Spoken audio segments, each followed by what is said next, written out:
In Iraq, U.S. warplanes and drones are hitting the extremists of Islamic State Sunni insurgent group, despite threats to kill a second American captive.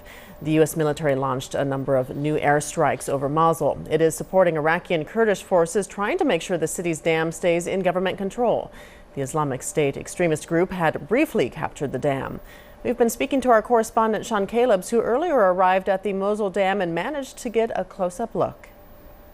It was really an incredible experience, to be honest with you. About a 3.5-hour drive from Erbil, making our way up there. I would say the last 15 to 20 kilometers leading up to the dam itself, you could see the damage from the U.S. Warplanes and drones had inflicted on the area. Buildings were flattened, a number of vehicles simply blown to bits, laid by the side of the road, charred, destroyed.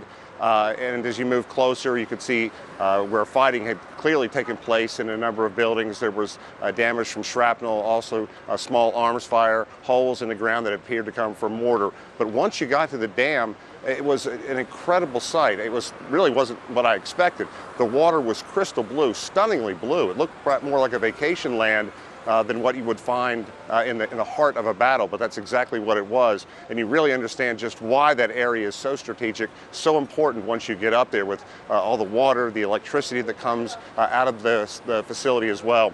We were able to speak to some of the Peshmerga fighters, the Kurdistan fighters, who were able to retake that facility once the U.S.-led airstrikes began.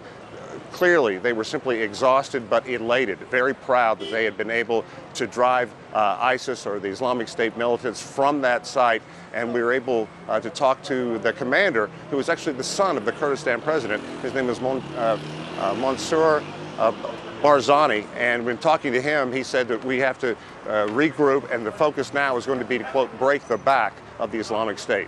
We heard the warplanes overhead. You couldn't see them. They were flying so high overhead, but this is something that the fighters in that region, the Peshmerga fighters, had grown accustomed to, and they were clearly thrilled, clearly very happy that the U.S. had been taking this effort.